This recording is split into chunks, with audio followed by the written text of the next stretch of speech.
Hello everyone, welcome to my YouTube channel. I hope आप लोग बहुत अच्छे होंगे। जैसा कि कई दिन से हम वीडियो नहीं बना रहे थे, उसके लिए आई एम रियली सॉरी। इसलिए आज की हमारी टॉपिक क्या रहेगी कि पाचन, डाइजेशन। क्लास 10th में ये टॉपिक बहुत ज़्यादा इम्पोर्टेंस थी। हर बार एग्ज़ाम में पूछी जाती है, तो चांसेस है इस बार भी पूछी जाए। ठीक है, चलिए ठीक है, हम लोग स्टार्ट करते हैं। क्या डाइजेस्टिव सिस्टम यानी पाचन तंत्र, किसमें? ह्यूमन यानी मनुष्यों में।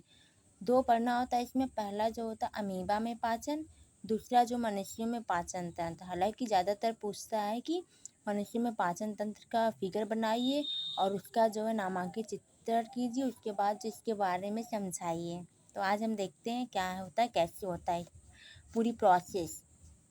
पहले देखिए, इसके पार्ट्स के बारे में जानना बहुत ज़रूरी होता है। हाँ, तो हम लोग क्या बता रहे थे, देखिए हम बता रहे थे कि क्या पढ़ना आपको। इसके बाद जो पढ़ना है कि पाचन तंत्र कैसे होता है। पहले इसकी फिगर, पाचन तंत्र जो होता है दो भागों में बढ़ जाता है। पहला जो बढ़ता है उसमें आहार नाल, दूसरा जो बढ़ता है वो क्या बढ़ता है, ग्रंथि यानी डाइजेस्टिव ग्लैंड। कौन कौन सी दो चीज़ों के बारे में आपको पढ़ना होता है ना। तो पहले देखते हैं पाचन होता कैसे। थोड़ा सा नॉर्मली प्रोसेस क्या होती है वो समझ लेते हैं, उसके बाद डिटेलिंग समझेंगे। देखिए, पहले पाचन शुरू कहाँ से होता है? माउथ से। माउथ में क्या उपस्थित होती है? लार ग्रंथियाँ। 3 जोड़ी लार ग्रंथि पाई जाती है। ठीक है, इसमें से लार में क्या पाई जाती है? Ptyalin enzyme. टायलिन नामक एंजाइम पाई जाती है जो किसका पाचन करती है? स्टार्च का। आप लोग को ये लगता है स्टार्च तो हम लोग खाते नहीं, स्टार्च तो प्लांट में होता है। लेकिन नहीं, आप लोग खाना खाते हैं, मान लीजिए रोटी खा रहे हो, उसमें कुछ भूसी होती है ना, तो इसका पाचन कौन करता है? ये टायलिन नामक एंजाइम करती है। क्या आटा चाल दिया जाता है उसमें पूरी भूसी खत्म हो जाती है? No, nothing. इससे कुछ ना कुछ बचती, जिसका पाचन कौन करता है? ये टायलिन नामक एंजाइम करती है। फिर इसके बाद भोजन कहाँ पे पहुँचता है, किससे होते हुए पहुँचता है? ये क्या इसोफेगस, जिससे हम लोग फूड पाइप कहते हैं, मतलब आहार नाल। आहार नाल के थ्रू भोजन क्या करता है, पहुँचता है कहाँ पे? अमाशय के पास। आहार नाल का जो पिछला हिस्सा होता है वो किससे जुड़ा होता है? अमाशय से। आहार नाल की जो लंबाई होती है वो 25 सेंटीमीटर की होती है। 25 सेंटीमीटर लंबी हमारी क्या होती है? आहार नाल, जिसे हम लोग ग्रैस नली के नाम से भी जानते हैं। भोजन फिर कहाँ पहुँचता है? स्टोमक के पास। स्टोमक यानी अमाशय हिंदी में कहते हैं। अमाशय जो होता है 3 भागों में बटा होता है। पहला जो होता है कार्डियक, दूसरा जो होता है फंडिक, तीसरा जो क्या होता है? पाइलोरिक। Cardiac, fundic, pyloric. देखिए, मांस हम लोग खाते हैं, मांस खाएं या फिर कोई भी चीज़ खाएं तो पच जाता है आसानी से। लेकिन अब यहाँ एक क्वेश्चन एराइज होता है कि अगर हम लोग मांस खाते हैं तो वो आसानी से पच जाता है, फिर हमारा जो अमाशय है वो भी तो मांस का ही बना है, वो क्यों नहीं पचता है?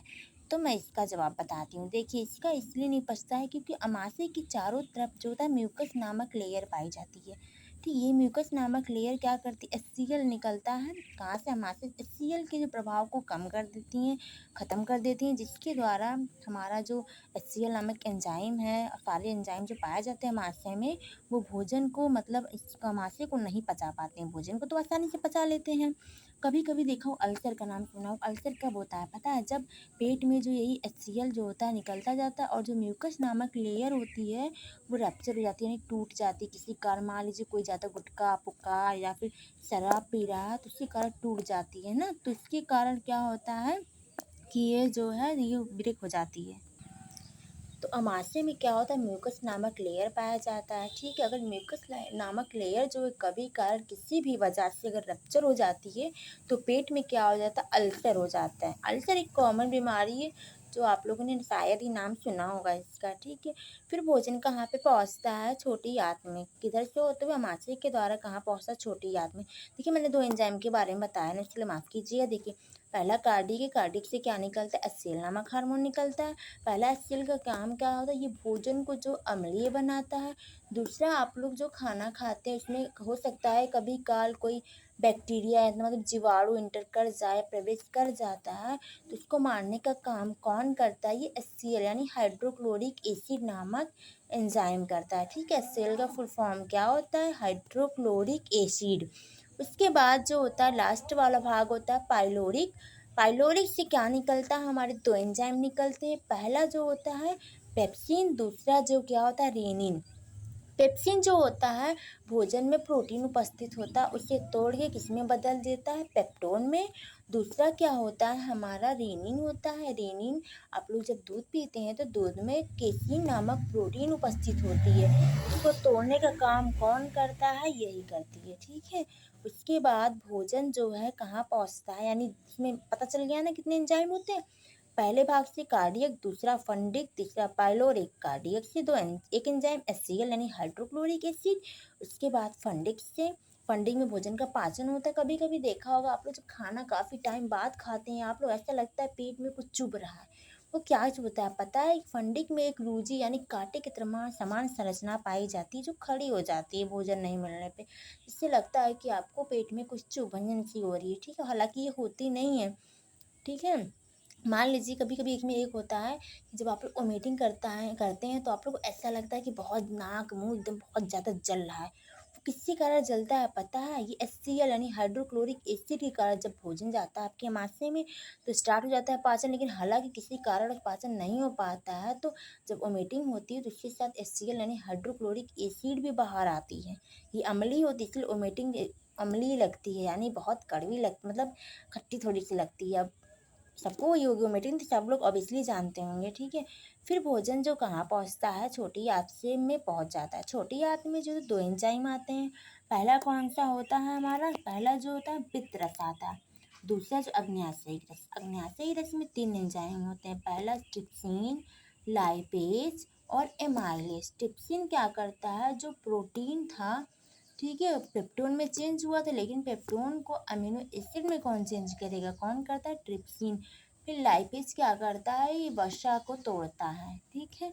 फिर उसके बाद जो एमाइलेज होता है वो कार्बोहाइड्रेट को तोड़ देता है। भोजन में 3 ही चीज़ प्रेजेंट होती है, कार्बोहाइड्रेट, वसा यानी फैट और प्रोटीन। ये तीनों का ब्रेकडाउन कौन करता है, कौन तोड़ते हैं, तो एंजाइम्स तोड़ते हैं, ठीक है। 3 एंजाइम अमाशय में था, कौन कौन से, HCl, इसके बाद पेप्सिन, रेनिन। और 3 ही एंजाइम किसमें, आपके जो अग्न्याशय में। पहला ट्रिप्सिन, लाइपेज और एमाइलेज, ठीक है। फिर इधर से पित्तरस आता है। पित्तरस का काम क्या होता है कि भोजन को क्षारीय करता है। जब तक भोजन क्षारीय नहीं हुआ तब तक भोजन अच्छे से पचेगा नहीं छोटी आंत में, ठीक है। फिर छोटी आंत में क्या होता है, भोजन का संपूर्ण पाचन हो जाता है। इसमें विली प्रेजेंट होती है, रसांकुर। रसायनकों के थ्रू भोजन की जहाँ जहाँ आवश्यकता होती है, प्रोटीन, कार्बोहाइड्रेट, वसा की, वहाँ वहाँ पहुँचा दिया जाता है। फिर भोजन जो वेस्ट मटेरियल बचता है और वाटर जो रहता है वो कहाँ जाता है, बड़ी आंत में। बड़ी आंत क्या करती है, केवल वाटर का एब्जॉर्प्शन करती है। जब वाटर को अवशोषण कर लेगी फिर जो भोजन बचता है वो जो होता है एनएस, रेक्टम और एनएस के थ्रू बाहर निकल जाता है, ठीक है। तो ये हमारी प्रोसेस इसकी पाचन की, लेकिन ये इसका ओवरव्यू था। अब इसकी डिटेलिंग के बारे में पढ़नी है हमें कि कैसे कौन सी एंजाइम क्या करती है ना। मैं आपको हिंदी वाला भी फिगर दिखला देती हूँ जिससे आप लोग को हो सकता है ज़्यादा आसानी है पढ़ने में, ठीक है। ये देखिए हिंदी वाला फिगर है, देख लीजिए ना। आई होप आप लोग को समझ में आ जाए और आसानी हो पढ़ने में, ठीक है। तो कल से हम लोग इसकी डिटेलिंग पढ़ेंगे, कौन सी लार ग्रंथि कितने प्रकार की होती है और क्या क्या होता है, ठीक है। Thank you so much and welcome to my YouTube channel.